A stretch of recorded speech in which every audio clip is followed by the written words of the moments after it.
सामान्य। हाँ, इधर सुनो, आप एक दूसरे से क्यों बोलते हो? आपको क्या काम है? ये बेकाम का काम नहीं करना।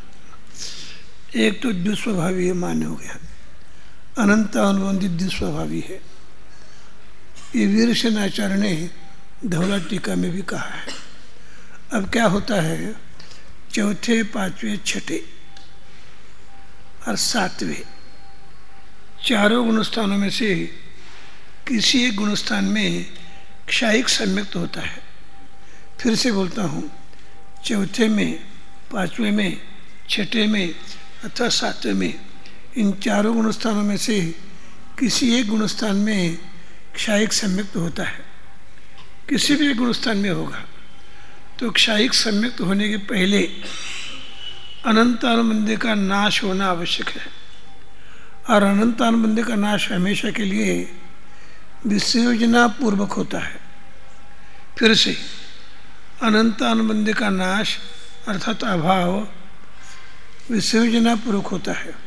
अब देखिए, अब मैं यहाँ पढ़ता जाऊँगा, आपको देखते जाना है, सुनते जाना है और पढ़ना भी। अनंतानुबंध क्रोध, मान, माया, लोभ, नहीं बोलना नहीं, अनंतानुबंध क्रोध, मान, माया, लोभ तथा मिथ्यात्व, सम्य मिथ्यात्व और सम्य प्रकृति, इन 7 प्रकृतियों का असंयत सम्यक दृष्टि संयता संयत, प्रमत्त संयत अथवा अप्रमत्त संयत जीव नाश करता है। यानी कितने गुणस्थान के? 4 गुणस्थान। 4 गुणस्थान में कौन कौन से? इन चारों गुणस्थान वाले किसका नाश करते हैं?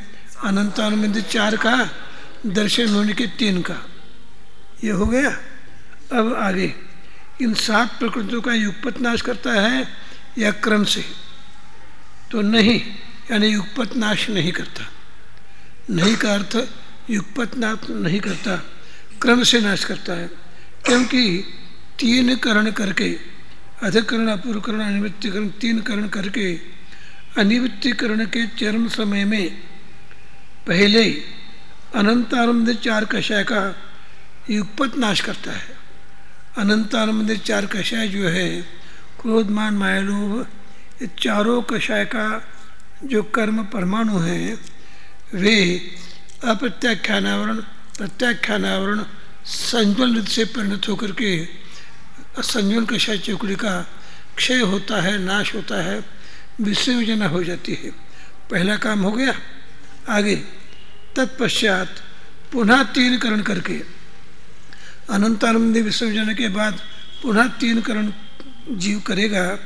उनमें से अधिकरण, अपूर्वकरण का करण को उल्लंघन कर अनिवृत्तिकरण के भी संख्यात्मक व्यतीत हो जाने पर मिथ्यात्व का क्षय करता है। यानी पहले अनंतानुबंध का अभाव किया, नाश किया, फिर मिथ्यात्व का नाश किया। 2 बातें हो गई। तीसरा, अनंतर अंतर्मूर्ति व्यतीत कर सम्य मिथ्यात्व का क्षय करता है। सम्य मिथ्यात्व तीसरे क्रमांक में क्षय होता है। तत्पश्चात अंतर्मूर्ति व्यतीत कर सम्य प्रकृति का क्षय करता है।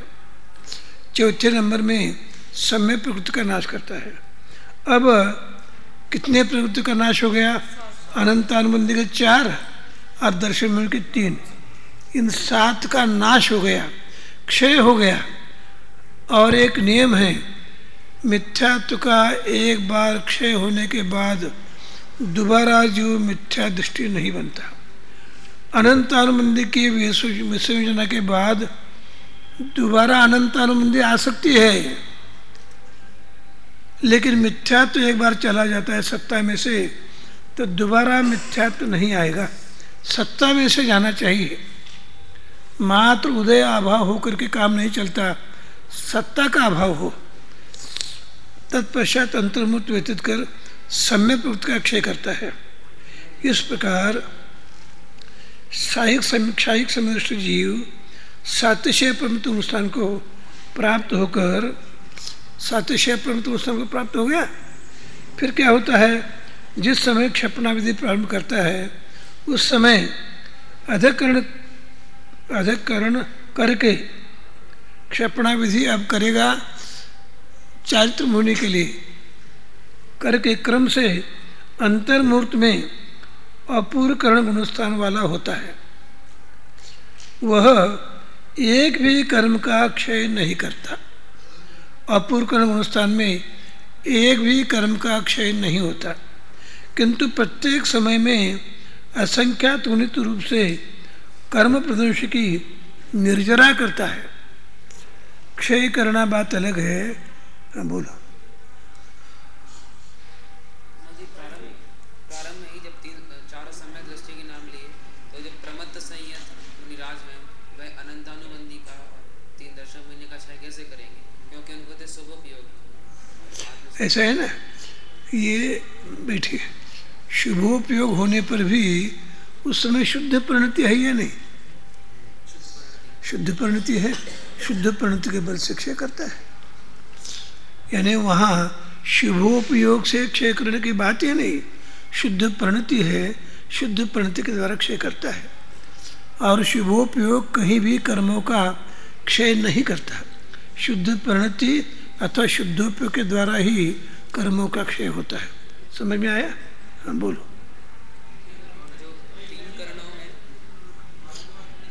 तीन करणों में जो अधः प्रवृत्त करण है, क्या इसके द्वारा भी क्षपणा कर्मों की? अधः करण जब होता है सात्वें में, तब वो जीव क्षपक श्रेणी मानने के लिए तैयार होता है, सन्मुख होता है।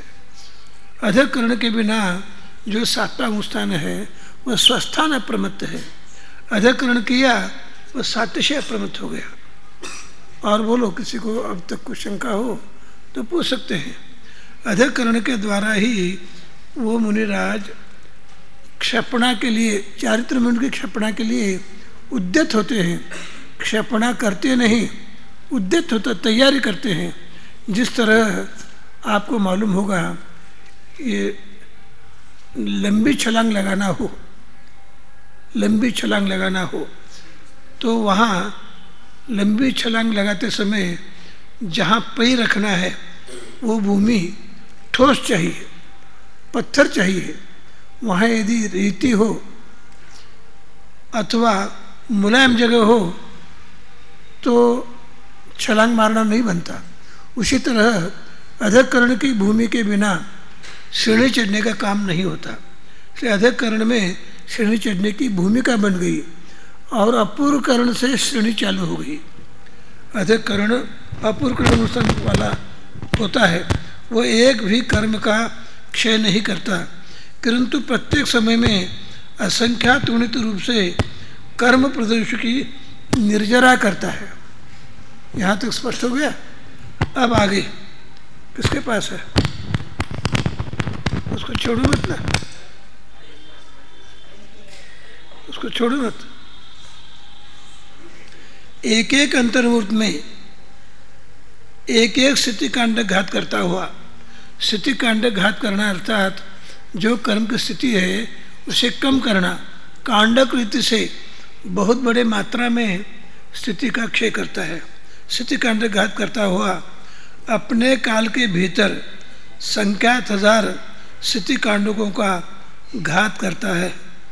यानी ये काम 8वें स्थान में हो रहा है और उतने ही स्थिति बंधापसरण करता है तथा उनसे संख्यात हजार गुणे अनुभाग कांडकों का घात करता है, क्योंकि एक अनुभाग कांडक के उत्कीर्ण काल से एक स्थिति कांडक का उत्कीर्ण काल संख्यात गुना है, ऐसा सूत्र वचन है।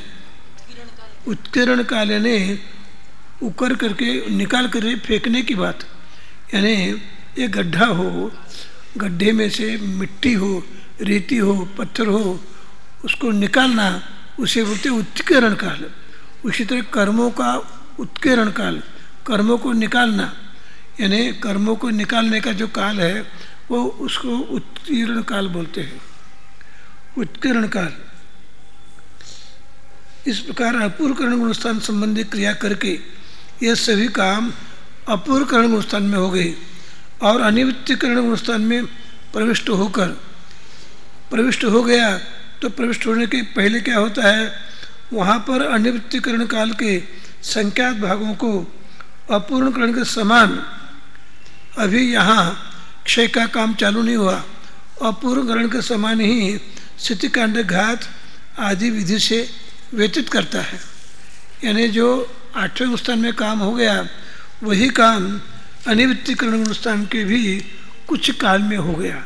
फिर अनिवृत्तिकरण के काल में संख्यात भाग शेष रहने पर, संख्यात भाग ही शेष रहा, बहुभाग व्यतीत हो गया अनिवृत्तिकरण का, संख्यात भाग शेष रहने पर स्थान वृद्धि, निद्रा निद्रा, प्रचला प्रचला, नरक गति, तिरंज गति, एकेंद्रिय जाति, द्विंद्रिय त्रिंद्रिय और चतुर्ंद्रिय जाति, नरक गति, प्रायोग्यानुपूर्वी, तिरंज गति प्रायोग्यानुपूर्वी, आतप, उद्योग, स्थावर, सूक्ष्म और साधारण, इन 16 प्रकृतियों का क्षय करता है। कौन से गुणस्थान में? कौन से गुणस्थान में? 90वें गुणस्थान में।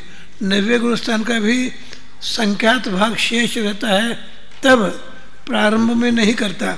प्रारंभ में अनिवृत्तिकरण गुणस्थान में प्रारंभ में 8वें गुणस्थान के समान ही काम होता है।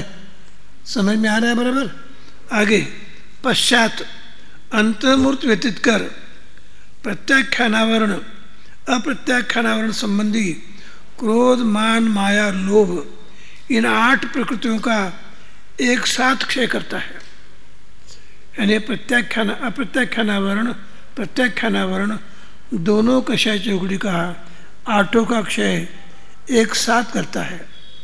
एक साथ उनको संज्वलन कषाय में परिवर्तित करता है, क्षय करता है। यानी अपना अस्तित्व मिटा करके संज्वलन कषाय रीति से वे परिवर्तित हो जाते हैं। कौन कौन से कषाय? अप्रत्याख्यान कषाय, प्रत्याख्यान कषाय, उनका नाश होता है। ये कौन से गुणस्थान में चल रहा है? अनिवृत्तिकरण 90वें गुणस्थान में। 90वें गुणस्थान में बहुत बड़ा काम होता है। बोलो।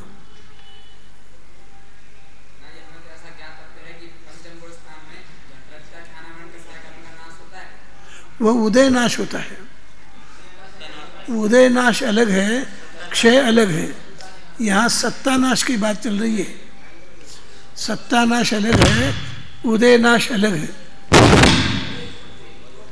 छोड़ो ना भाई, अभी उसका काम नहीं है, व्यर्थ डिस्टर्ब होता है। अब प्रश्न पूछोगे तो मुझे समझ में आएगा। अब बहन जी थी ना विदिशा वाली, उनके लिए मैं माइक से बोलने के लिए बोलता था, उनको सुना भी दे। अभी ऐसा कोई है ही नहीं जिनको सुनाई देता नहीं देता ऐसा, इसलिए माइक का उपयोग करने की आवश्यकता भी नहीं है। हाँ भाई, आपको समझ में आ गया? चौथे गुणस्थान में एक कषाय चौकुट का उदयाभाव, 5वें गुणस्थान में 2 कषाय चौकुट का उदयाभाव, 6ठे 7वें गुणस्थान में भी 3 कषाय चौकुट का उदय का अभाव। वहाँ क्षय नहीं हुआ। क्षय तो होता है 8वें गुणस्थान में, क्षय की तैयारी होती है। 90वें गुणस्थान में क्षय प्रारंभ होता है। बोलो।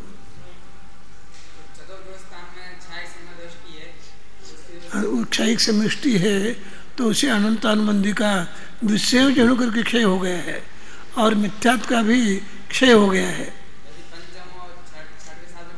यदि क्षयिक समष्टि हो तो चौथे में भी अनंतानुबंधी का क्षय हो गया और मिथ्यात्व का भी क्षय हो गया।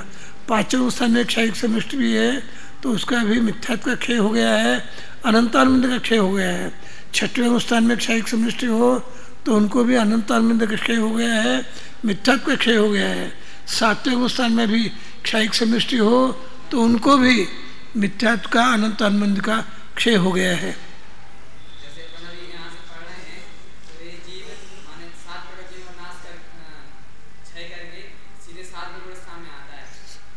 नहीं, 7वें गुणस्थान में क्षय करता है। चौथे में, 5वें में, 6ठे में, 7वें में, चारों गुणस्थानों में से किसी एक गुणस्थान में क्षयिक समष्टि होता है।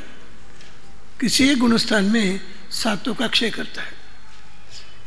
किसी एक में क्षय करेगा, प्रत्येक में क्षय करेगा ऐसा नहीं। एक बार क्षय करेगा तो काम हो गया। यानी जिस तरह एक बार किसी दुष्ट ने किसी जीव को, मनुष्य को मार डाला तो मर गया, उसी तरह 7 प्रकृति, मिथ्यात्व के 1, दर्शन मुनि के 3 और अनंत आनंद के 4, इन 7 का क्षय चौथे स्थान में एक बार हो गया, काम हो गया। अथवा चौथे में नहीं हुआ, 5वें में हो गया तो काम हो गया, वहाँ नहीं हुआ 6ठे में हो गया तो काम हो गया, अथवा 7वें में हो जाएगा।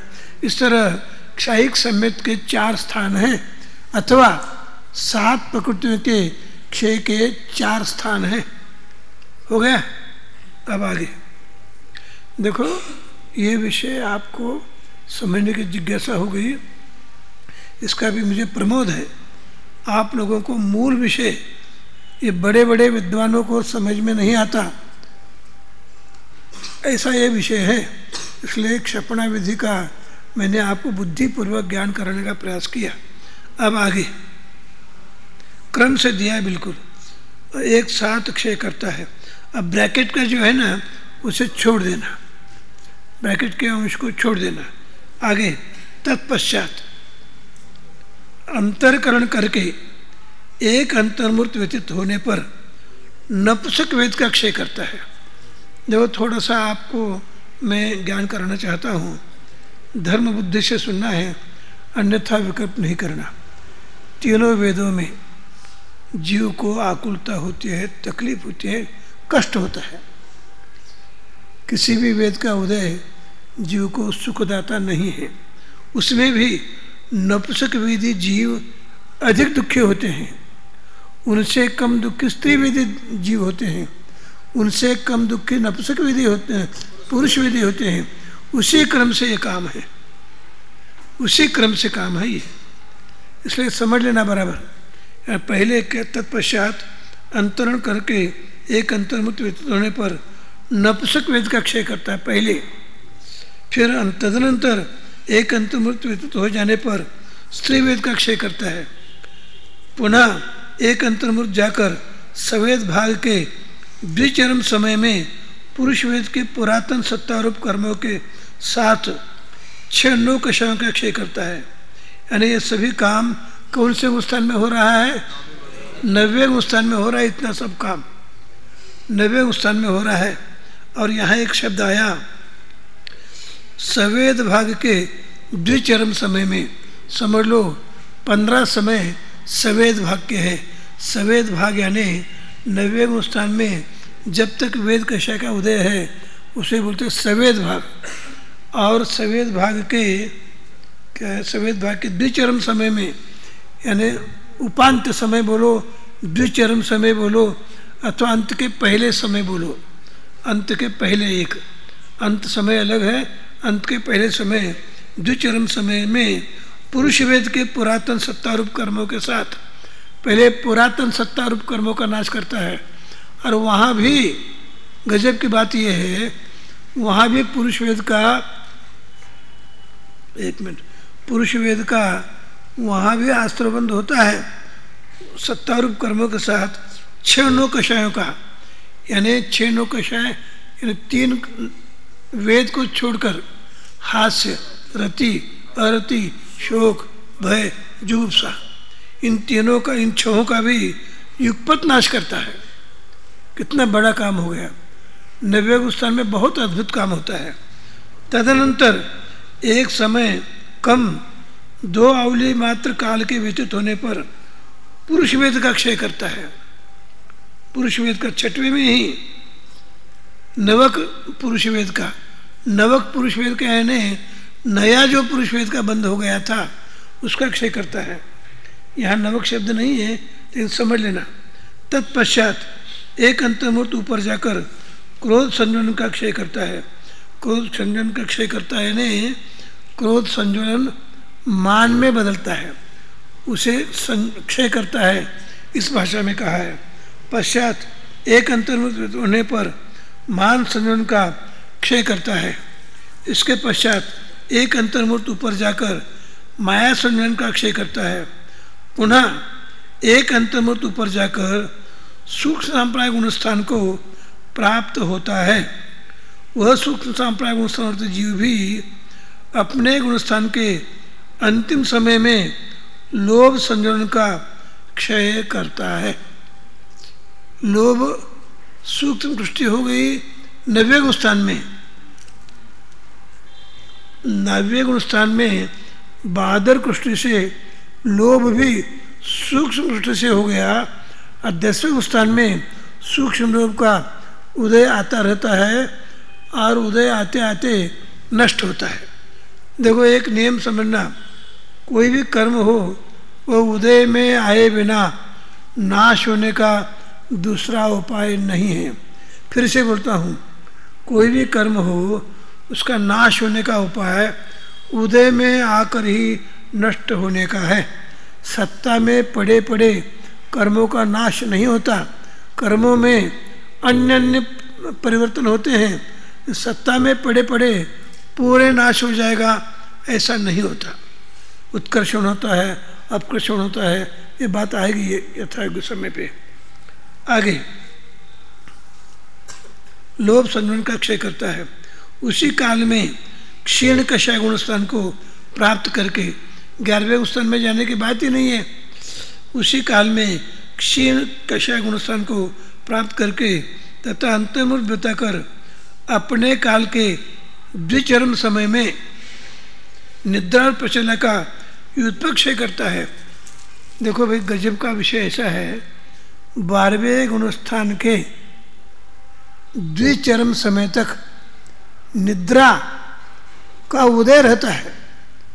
निद्रा नामक दर्शनावरण का उदय रहता है। फिर आप पूछोगे 12वें गुणस्थान में हाँ उदय हो तो क्या हो गया? अभी हम यहाँ बैठे हैं, हमें भी निद्रा का उदय है, प्रचला का उदय है। उदय हो तो कार्य होना चाहिए, यह आवश्यक नहीं। उजीर्णा के बिना कार्य नहीं होता। हमें भूख लगती है, वो असाता वेदनी के उजीर्णा से लगती है। हमें दुख होता है, असाता वेदनी के उजीर्णा से होती है। उजीर्णा के बिना परिणामों में तीव्रता नहीं आती। हाँ, निद्रा और निद्रा में क्या अंतर है? पिछला और पिछला में क्या अंतर है? ऐसा है, निद्रा में सामान्य निद्रा है, गाढ़ निद्रा, निद्रा प्रचला ये जगाने पर भी बार बार नींद आती है, वो निद्रा। और प्रचला लाल निकलना करना और जगना भी, जगते जगते सोना, ये प्रचला का काम है। मुख्य रीति से जिनके जीवन में प्रचला का उदय होता है, सुनना, ऐसा किसी के जीवन में होता हो तो बहुत बड़ा अपराध ऐसा कुछ नहीं। कर्मों के उदय से ये कार्य होता रहता है। और प्रचला के उदय के कारण से लार के द्वारा स्वयं में भी सफ़ेद मूछ हो जाती है, मूछ आए बिना भी ऐसा होता है। और स्थान वृद्धि का तो मालूम है, स्थान वृद्धि में नींद में ही कुछ काम करके आता है। अत्यंत निंद ऐसा स्थान वृद्धि कर्म है।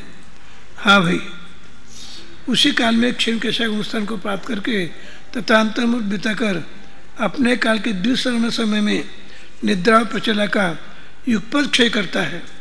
तदनंतर 16वां पॉइंट, अपने काल के अंतिम समय में, आपस में बात नहीं करे, फिर 15 पढ़ता हूँ। तदनंतर अपने काल के अंतिम यानी चरम समय में 5 ज्ञानावरण, 4 दर्शनावरण और 5 अंतराय, इन 14 प्रकृतियों का युगपत क्षय करता है। यहाँ युगपत शब्द नहीं है, लेकिन युगपत क्षय करता है। इस प्रकार 60 प्रकृतियों का क्षय हो जाने पर यह जीव संयोग केवली जिन होता है, संयोग केवली जिन होता है। अब आगे देखिए, पूरा प्रकरण करूँगा, थोड़ा सा 2-4 मिनट समय लगेगा तो लगेगा।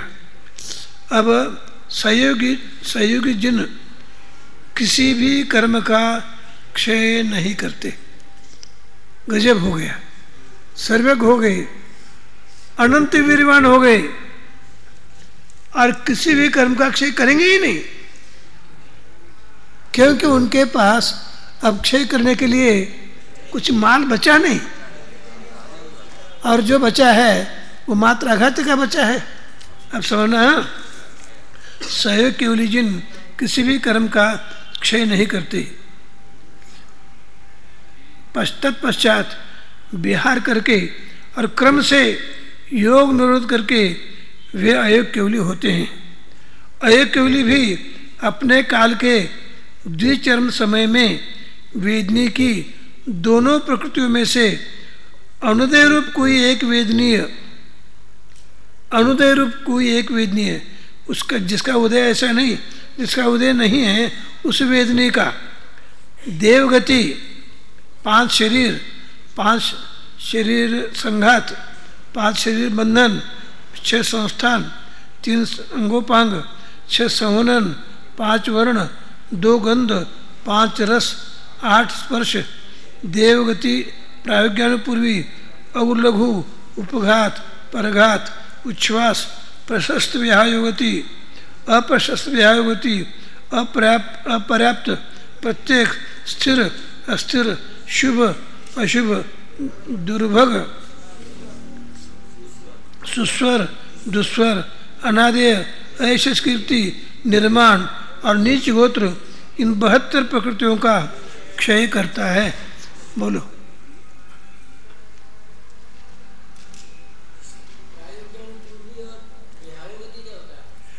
विहायोगति आकाश में गमन करने को विहायोगति बोलते हैं। विहा यानी आकाश, आकाश में गमन करने को विहायोगति बोलते हैं। पक्षी ही आकाश में गमन करते हैं ऐसा हमारा भ्रम है। हम आप भी आकाश में ही गमन करते हैं। ये क्या है, यहाँ गमन करते हैं, आकाश में गमन करते हैं। प्रशस्त विहायोगति यानी कि जिनकी चाल अच्छी दिखती है वो प्रशस्त विहायोगति। ऊंट जो है उनकी चाल अच्छी नहीं होती, अप्रशस्त विहायोगति। ऐसे अनेक जीव है जो गमन करते हैं, अच्छा नहीं लगता। कुछ पुरुष हो अथवा माता बहनें हो, उनकी चाल भी विशिष्ट होती है, वो देखने वालों को अच्छी लगती है, वो प्रशस्त विहायोगति है। और जाते जाते इधर तो सट ढुलना, इधर ढुलना, शराब पिए हुए आदमी जिस तरह वो करता है वो अप्रशस्त विहायोगति है। हाँ, और प्रायोज्ञानपूर्वी, सुनो, प्रायोज्ञानपूर्वी किसे कहते हैं? समझ लो कोई जीव हाथी है और हाथी मर करके मनुष्य होने वाला है। बराबर सूक्ष्म बुद्धि करके सुनना। अब हाथी का जीव, हाथी का आकार कितना बड़ा, कितना विचित्र। वो हाथी का जीव हाथी के आकार में रहते हुए माँ के गर्भ में प्रवेश करता है। माँ के गर्भ में प्रवेश करने के बाद मनुष्य आकार होता है। ये मनुष्य गत्यानुपूर्वी है। हाथी का शरीर रहता है और उदय आता है मनुष्य आयु का। इसलिए अनेक बार कुछ कलाकार, चित्रकार पूरा शरीर हाथी का बनाते हैं और मुखड़ा मनुष्य का बनाते हैं। ये क्या है? जब तक कोई भी जीव नए शरीर का धारण नहीं करता तब तक पुराने शरीर का आकार रहता है। पुराना शरीर नहीं रहता, पुराने शरीर का आकार रहता है। बोलो।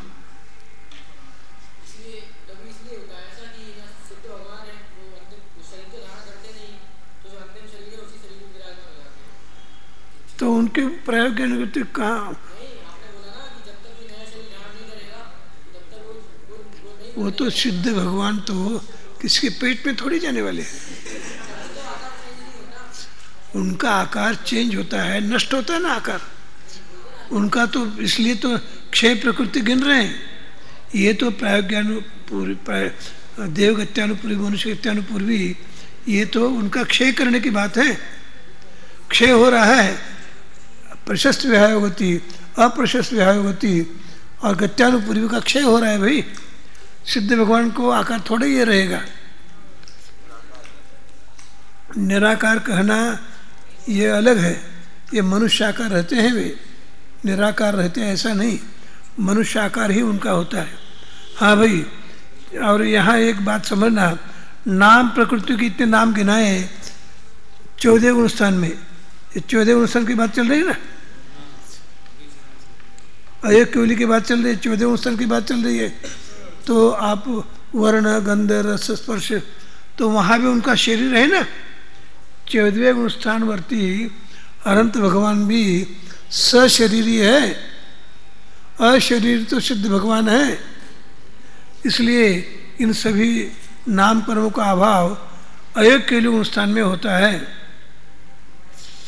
सुस्वर दुस्वर अनादेय अयशस कीर्ति, देखो अयशस कीर्ति की सत्ता रहती है, अयोग केवली भगवान को भी अयशस कीर्ति की सत्ता रहती है, असाता की सत्ता रहती है। उसका नाश निर्माण और नीच गोत्र इन 72 प्रकृतियों का क्षय करता है। नीच गोत्र का भी, नीच गोत्र की सत्ता रहती है उनको, अयोग केवली भगवान को इन 72 प्रकृतियों का क्षय करते हैं।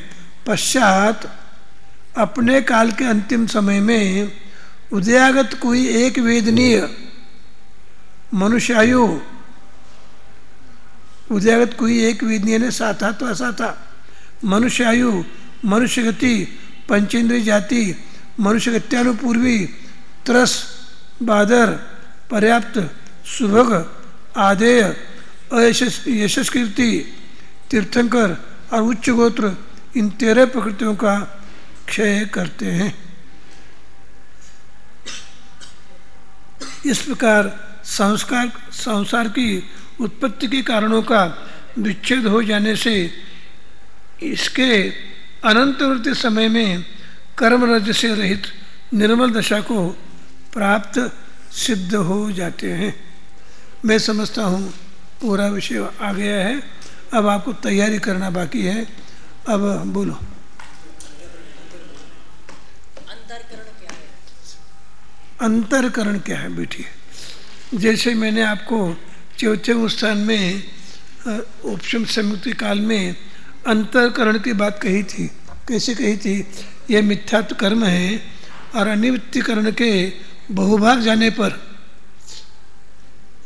उन अनिवृत्तिकरण के परिणाम के निमित्त से विशिष्ट जगह का मिथ्यात्व कुछ ऊपर जाते हैं, कुछ ऊपर जाता है, नीचे ऊपर जाते हैं, नीचे जाते हैं।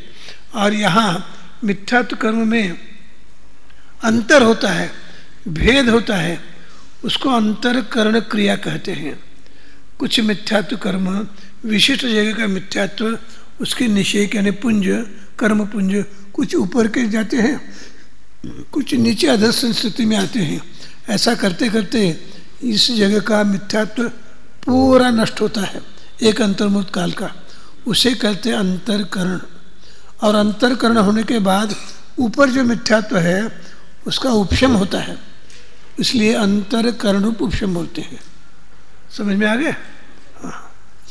अब कल एक ही दिन है, 4 तारीख तो परीक्षा है, इसलिए आपको जितने प्रयास करना आवश्यक है उतना अध्ययन करो, अध्ययन करके दे दो परीक्षा। और मैं थोड़े दिन के बाद ही पूरे गुणस्थान की परीक्षा भी ले लूँगा।